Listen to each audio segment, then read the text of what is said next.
When my American friend Mark first visited China, he walked into a restaurant, poured tea for himself, and everyone froze.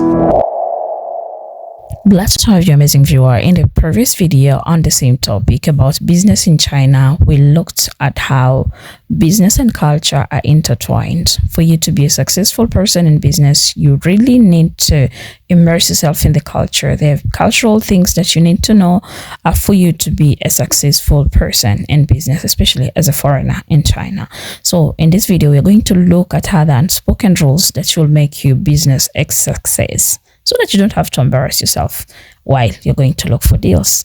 Like the video for recommendation. This is very informational. When I was in China, I tutored this guy all throughout college. During one of our sessions, he told me, Christina, I live by this Buddhist concept that the only constant in life is change. And I remember thinking to myself, like, yeah, that's true. But at the time, I was so not comfortable with change. And I started realizing a core difference between China and US is the speed at which China moves. And they are so comfortable with the fact that things are always changing. I know people have heard about these like ghost cities in China, but yeah, like China's development is fast. They're building high-speed trains in the snap of a finger. They can build a city in the blink of an eye. Their businesses are so quick. I mean, China is just so advanced because they can stand things up fast. And I really started to connect the two things. I was like, the only constant in life is change. And when you get more accustomed to change and fast movements and doing things different, like you're gonna get from A to Z so much faster. Foreign companies don't fail in China because they are bad. They fail because they misunderstand how China works. In the 2000s, China was seen as the next gold mine. But Western companies brought their playbooks, not realizing Chinese market isn't just bigger. It's faster, denser, and more social. Uber entered China with billions in subsidies. But Didi understood local users, instant messaging, WeChat Pay, food deals, and government relations. Within 2 years, Uber was out, not because it lost money, but because it lost speed. Google's model relied on open access and global consistency. China's digital space evolved differently. Mobile first, integrated and policy sensitive. Google couldn't adapt fast enough. So foreign companies often treat China as a market, not as a system. Success here isn't just about brand or tech. It's about local trust, government dialogues, and real-time agility. So if we ask why foreign companies struggle in China, it's not censorship, not protectionism. It's misunderstanding, speed, trust, and culture. If you are curious about what modern China is really like, whether for travel, study, business, or just curiosity, come visit my website at ericonchina.com. You'll find real stories, insights, and ways to connect with me personally. Ciao. You guys want to know one of the top things I learned about networking in China? Is super different than the US. I feel like networking in the US is very transactional, but we often put a nice, cute tint on it. Like, oh, I'll take you to the golf course, or, oh, let's go eat dinner. But at the end of the day, the goal is really for us to talk about business. In China, what I learned is they obviously want to talk about business, but they want to get to know you first. They want to get to know your family. They want to get to know your character. And once they trust you, then they'll do business. And it may not be on the first go either. It may take 5 times for them to go, you know what? I kind of like you and I think we should go into business together. So what I would say for those of you that are living in China or working with Chinese folks, get to know them, get to know their family, see how they operate, because that's going to provide you a lot more growth in the Chinese space than trying to approach it the way we do in America. Let me know if this has only just been my experience.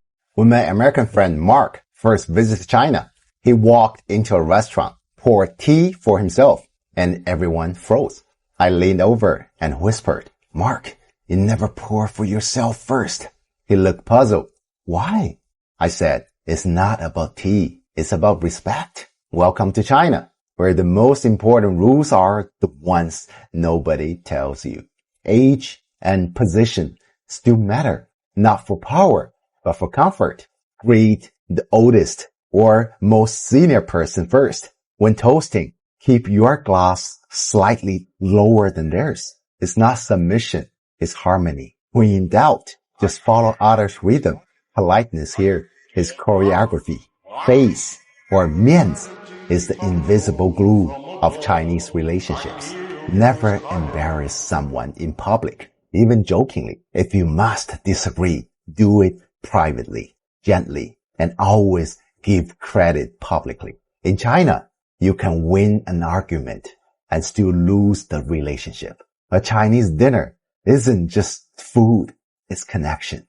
Business, friendship, and trust are built at the table. Let the host order. Try a bit of everything. Toast sincerely, not competitively. Because in China, the real negotiation often happens after the meeting, over dishes, not documents. Here, no rarely means no, and silence often means maybe. Modesty beats bragging, and patience beats pressure.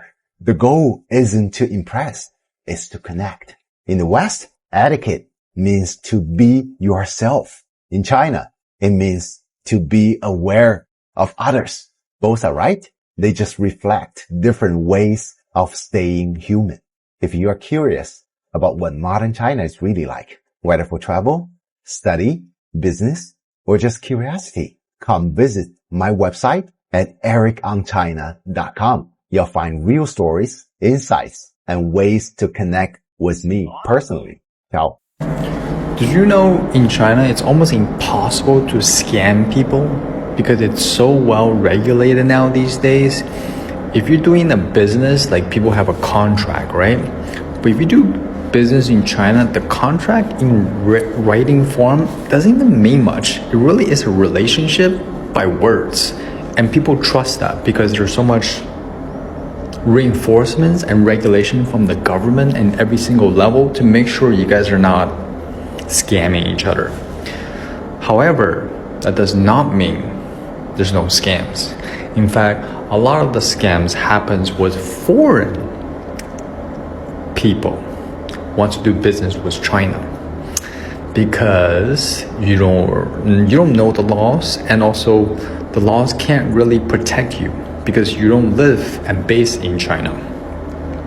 So what happened is a lot of like suppliers, they call it, or shell companies, they'll be like, yeah, we do this supply, and they give you a deal, but they're all really bad deals.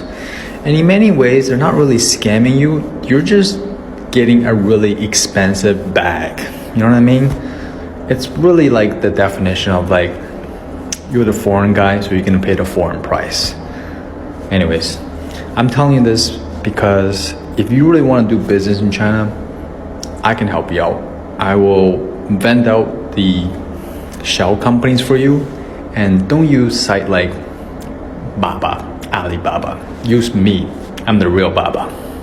A few years ago, I went with a European investor to a small city in eastern China. He had everything ready. The financing, site plans, projections. But before anything happened, the mayor invited us to have tea.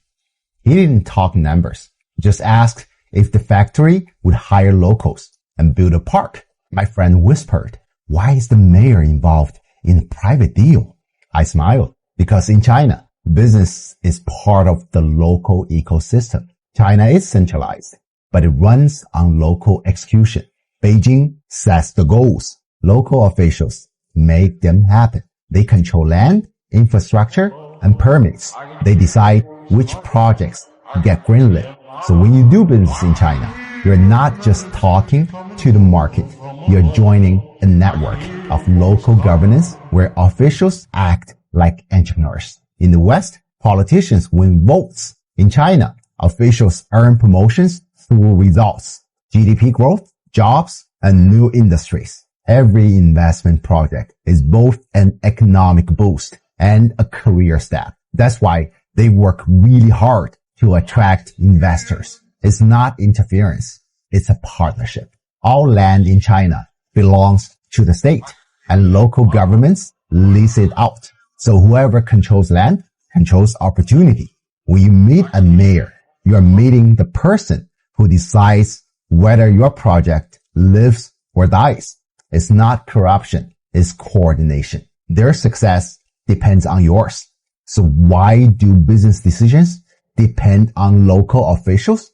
Because in China, the government doesn't just regulate the market, it drives it. The closer you understand that relationship, the smoother your business journey will be.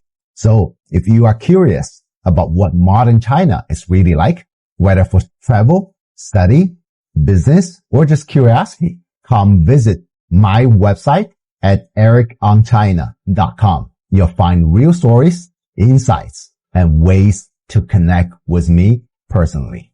Ciao. Knowing Chinese has probably been the best thing for my career, and here's why. You know, most people say like, oh, it's okay to not know another language because everybody will speak English, but the problem is it shows that you're not very open to other people's cultures and you assume that everybody's going to conform to you. And what I've seen knowing Chinese when I go into meetings, because I have a lot of Chinese colleagues, and even if I'm not fluent, right? Even if I could just say, 你好,你怎么样?你吃饭了吗? Like just saying any of those phrases, it shows, oh my God, like you've taken some time to get to know us as well. And when I was in China, I learned this term called guanxi, which means connections.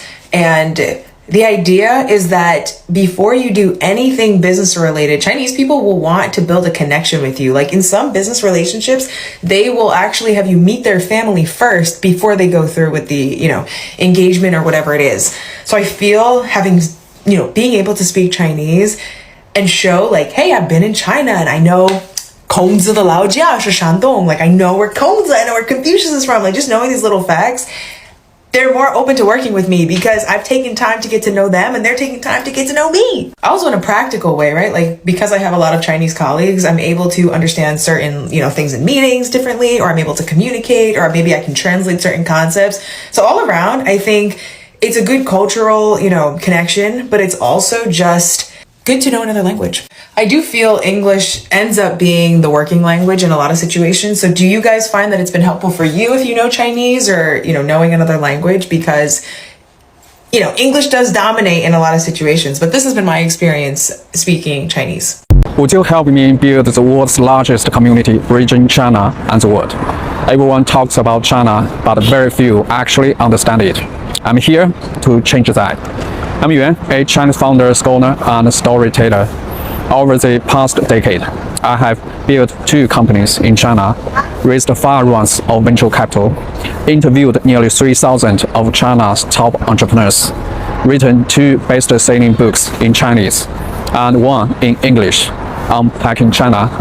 And after all these years, I realized something simple. If you want to understand where the world is heading, you must understand China, not through headlines, but through real stories, real people, and real change. That's why I started Yuan Unpacks China to bring you honest, first-hand perspectives from inside China's transformation. In just a few months, this community has grown to over 200,000 people from more than 100 countries. Entrepreneurs, students, creators, all trying to see this new global era more clearly. Now, I'm setting a big goal to connect 20 million people over the next decade. People who want to bridge understanding, opportunity, and trust between China and the world. If this mission speaks to you, share this video, follow this journey, be part of something global. Because the next chapter of globalization won't be decided in government offices or media headlines. It will be decided by people who act, build, and connect. I'm Yuan, unpacking China and the shifting world around it. Follow for first-hand insights on how people, ideas, and opportunities are moving in this new global era. Thank you.